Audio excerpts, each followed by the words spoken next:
আসসালামু আলাইকুম, আমি মুনিরুল ইসলাম। শুরু করছি এনটিভির বিশেষ খবর। দর্শক, আমরা এইমাত্র জানতে পেরেছি ৭১-এ মানবতা বিরোধী অপরাধের দায়ে জামায়াত নেতা আব্দুল কাদের মোল্লার ফাঁসি কার্যকর করা হয়েছে।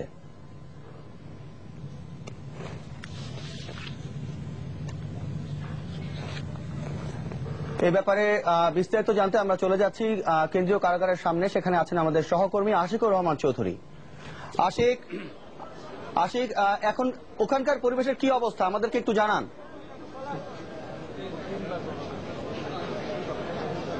আচ্ছা, এখানকার পরিবেশ সম্পর্কে আমি যেটা বলতে পারি, একটু আগে আমরা যেটা দেখলাম যে একটা অ্যাম্বুলেন্স ভিতরে ঢুকছে। আমরা আগেও অতীতে লক্ষ্য করেছি যখন কোনো ফাঁসির রায় কার্যকর হয় তার পরপরই অ্যাম্বুলেন্স কেন্দ্রীয় কারাগারের ভিতরে ঢুকে। আজকে কিন্তু একটু আগে আমরা সেরকমই একটি দৃশ্য লক্ষ্য করলাম। আর তার আগে আমরা বিভিন্ন মাধ্যমে অনেকটা নিশ্চিতভাবেই জানতে পেরেছি যে ১০টা ১ মিনিটে কাদের মোল্লার ফাঁসির রায় কার্যকর করা হয়েছে।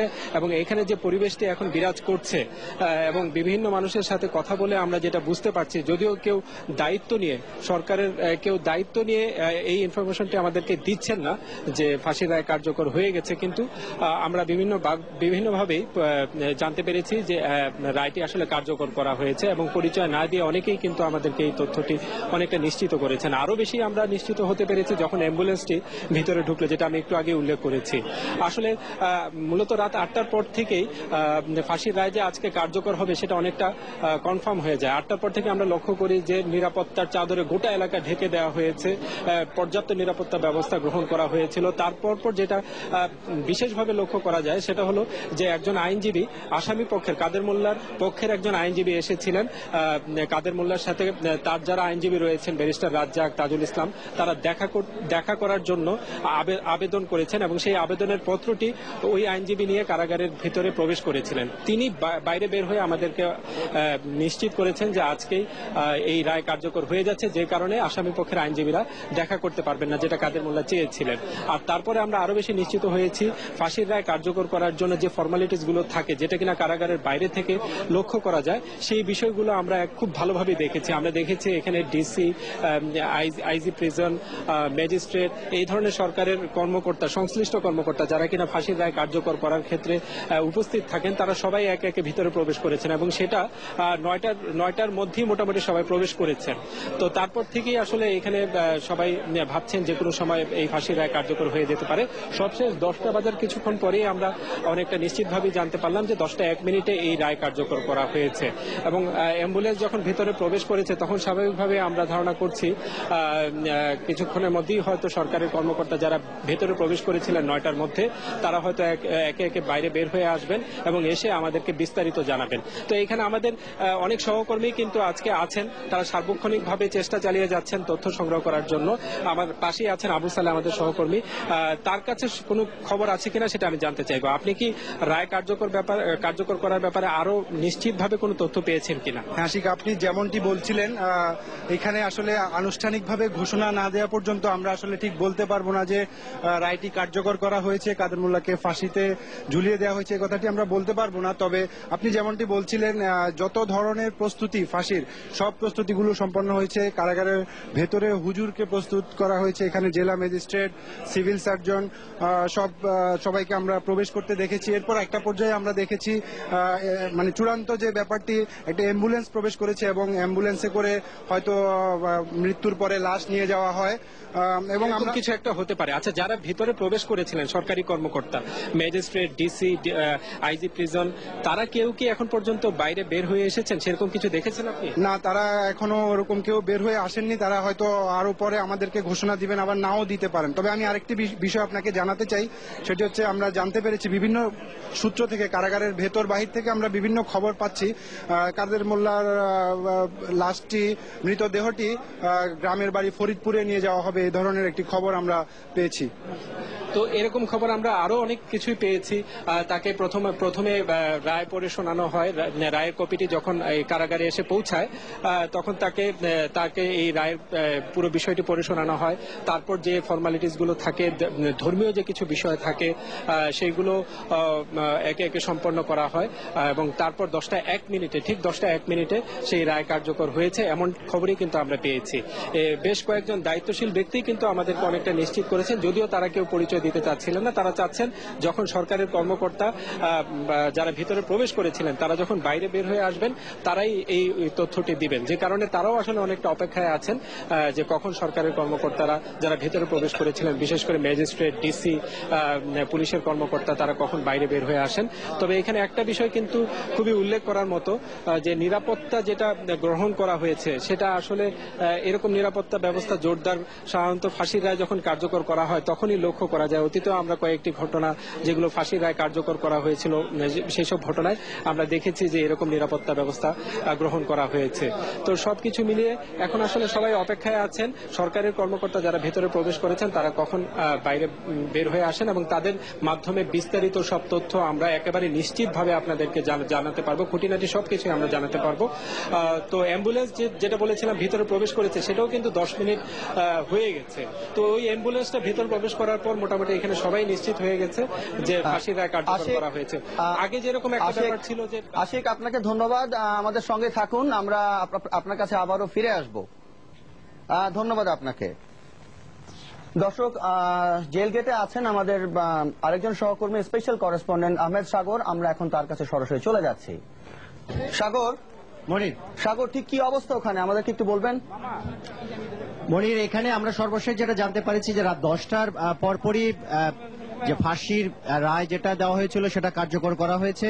ভেতর থেকে মোবাইলে আমার সঙ্গে এখানে দু একজন কারা কর্তৃপক্ষের দু একজন ঊর্ধ্বতন কর্মকর্তা এবং পুলিশের যারা আছেন তাদের সঙ্গে কথা হয়েছিল। তারা শুধু এটুকুই বলেছেন যে রায়টি কার্যকর করা হয়েছে, অন্যান্য যে আনুষ্ঠানিকতা আছে সেটি নিয়ে তারা ব্যস্ত আছেন। এবং 10:15টার দিকে একটি অ্যাম্বুলেন্স আমরা কারাগারের ভিতরে যেতে দেখেছি এবং এখন আরো 2-3টি আমি দেখতে পাচ্ছি যে পুলিশের ভ্যান, অতিরিক্ত ভ্যান এসেছে। এর আগে এখানে এই রায়কে কেন্দ্র করে অনেক মানুষ এখানে জড়ো হয়েছেন, যার মধ্যে অধিকাংশই আপনার আইন শৃঙ্খলা রক্ষায় নিয়োজিত বাহিনী এবং সংবাদ সংগ্রহে যারা আছেন সেই সংবাদকর্মীরা। এছাড়া উৎসুক এবং উদ্বিগ্ন কিছু মানুষও জড়ো হয়েছেন। তারা আসলে এখানে সবাই অপেক্ষা করছেন যে কারা কর্তৃপক্ষের কাছ থেকে সেরকম কোনো একটি ঘোষণা আসে কিনা যে রায় কার্যকর করা হয়েছে। তো সেই আনুষ্ঠানিক ঘোষণা এখনো আমরা পাইনি, সেটা কিভাবে হবে সেটা এখনো নিশ্চিত করে বলা যাচ্ছে না। তবে এখানে অনেক মানুষ আছেন, তারা উদ্বেগ নিয়ে অপেক্ষা করছেন, কেউ উৎসুক, কেউ কৌতূহল নিয়ে এসেছেন এবং তারা আসলে সেই বিষয়টি আসলে আনুষ্ঠানিকভাবে জানার জন্যই অপেক্ষায় আছেন। আর এখানে একটি জিনিস যে আমি একটু পেছনে যদি আপনাকে বলতে চাই যে কাদের মোল্লার রায়কে নিয়ে আসলে আপনারা জানেন যে ইতিমধ্যে অনেক ধরনের মানে ঘটনা প্রবাহ ঘটে গিয়েছে। কাদের মোল্লাকে প্রথম আটক করা হয়েছিল 2010 সালের 13ই জুলাই অন্য একটি মামলায় ওনাকে আটক করা হয়েছিল। তারপর এই ওই বছরেরই 14 অক্টোবর তাকে মানবতা বিরোধী অপরাধের মামলায় গ্রেফতার দেখানো হয় আর তার বিরুদ্ধে তদন্ত শুরু হয় 21 জুলাই 2010-এর এবং গত বছরের 28 মে অভিযোগ গঠন করা হয় আর 3রা জুলাই সাক্ষ্য গ্রহণ করা হয় এবং এবছরের 5 ফেব্রুয়ারি ট্রাইব্যুনাল 2 তার বিরুদ্ধে যাবজ্জীবন যে মামলাটি তার বিরুদ্ধে রায়ে যাবজ্জীবন কারাদণ্ড দিয়েছিলেন। তারপর থেকে আপনারা জানেন যে ওখানে শাহবাগে গণজাগরণ মঞ্চ সহ আরো কিছু ঘটেছিল এবং পরবর্তীতে আইন সংশোধন করে আমরা এখানে দেখতে পাচ্ছি যে এই মুহূর্তে আরেকটি গাড়ি, একটি অ্যাম্বুলেন্স ঢুকছে। সেটি হচ্ছে পুলিশের একটি অ্যাম্বুলেন্সকে আমরা দেখতে পাচ্ছি। এর আগে অন্য একটি অ্যাম্বুলেন্স এখানে ভিতরে ঢুকেছিল কারাগারের ভেতরে। এটা পুলিশের অ্যাম্বুলেন্স দেখতে পাচ্ছি এবং কালো গ্লাসওয়ালা এখানে অ্যাম্বুলেন্স দেখতে পাচ্ছি আমরা, যদিও কিন্তু এখানে আরেকটি আমরা দুইটি অ্যাম্বুলেন্স দেখতে পাচ্ছি। হ্যাঁ, এখানে আরেকটি অ্যাম্বুলেন্স ঢুকলো, অর্থাৎ মোট 3টি অ্যাম্বুলেন্স আমরা এ পর্যন্ত ঢুকতে দেখলাম।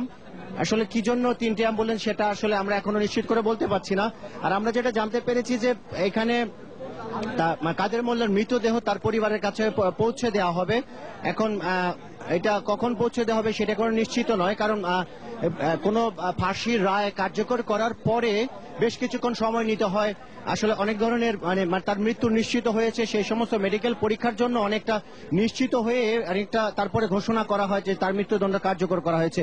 সেজন্যই হয়তো আসলে আনুষ্ঠানিক ঘোষণার জন্য একটু সময় এখানে আমাদেরকে অপেক্ষা করতে হবে। যাই হোক, আমি যেটা বলতে চাচ্ছিলাম যে আপনাকে যে এর আগে যে যাবজ্জীবন কারাদণ্ডের বিরুদ্ধে যখন একটি আন্দোলন গড়ে উঠেছিল শাহবাগে, তারপরে সংসদে সেই আইন কার্যকর করে যেটি ছিল আগে ছিল যে সরকার পক্ষ আপিল করতে পারত না, সে সরকার পক্ষ আপিলের বিধান রেখে অর্থাৎ উভয় পক্ষের আপিলের সমান বিধান রেখে সমান সুযোগ রেখে একটি আইন করা হয়। তারপরে সরকার আপিল করে এপ্রিল মাসের দিকে এবং তারপর দিনই কাদের মোল্লার আইনজীবীরাও আপিল করেন এবং সেই আপিলের নিষ্পত্তি হয়েছিল সেপ্টেম্বর মাসে প্রধান বিচারপতির নেতৃত্বে 5 সদস্যের বেঞ্চ সংখ্যাগরিষ্ঠের মতামতে আব্দুল কাদের মোল্লাকে মৃত্যুদণ্ড দেয়। তারপরেও কিন্তু অনেকটা দিন পেরিয়ে গেছে এর মধ্যে, এবং আপনারা জানেন যে গত পরশু এরকম একটা আমরা মানে সরকার পক্ষ থেকে ঘোষণা দিয়ে রায় কার্যকরের কথা বলা হয়েছিল। সেখান থেকে আবার সেখানে রিভিউ পিটিশন বা মার্সি পিটিশন এই সমস্ত বিষয় চলে আসে এবং সেদিন রাতে শেষ মুহূর্তে এসে যখন প্রায় সকল প্রস্তুতি সম্পন্ন সেই সময় ফাঁসির কার্যকর করার বিষয়টি স্থগিত হয়ে যায় এবং আজকে আবার নতুন করে সেটি কার্যকর করা হলো এবং সেই কার্যকরের মধ্য দিয়ে আসলে মানে যে একটা দীর্ঘ একটা অধ্যায়ের মানে পরিসমাপ্তির সূচনা হলো আমরা বলতে পারি। যেহেতু 71 সালের মুক্তিযুদ্ধের পর থেকেই যুদ্ধ অপরাধীদের বা মানবতা বিরোধী অপরাধের সঙ্গে যারা জড়িত ছিলেন তাদের বিচারের বিষয়টি বারবার উল্লেখিত হয়ে আসছিল। সেই বিষয়টি 42 বছর পরে এসে মানে সেই পরিসমাপ্তির সূচনা হলো বলা যেতে পারে। হয়তো সামনে আরো যারা অভিযুক্ত হবেন তাদের একে একে হয়তো করা হবে, রায় কার্যকর করা হবে যে ধরনের রায়। আপনারা জানেন যে ইতিমধ্যে আরো অনেকেরই প্রায় 9-10 জনের রায় এখানে মানে হয়ে গেছে প্রাথমিক রায়। পরবর্তীতে হয়তো আরো মানে আরো আনুষ্ঠানিকতা আছে, সেই আনুষ্ঠানিকতা শেষে হয়তো তাদের হয়তো যে ধরনের সাজা হওয়ার কথা সেই ধরনের সাজা হবে এবং সেই রায়গুলি হয়তো কার্যকর করা হবে। এখানে প্রচুর পুলিশ আমরা দেখতে পাচ্ছি যে একেবারে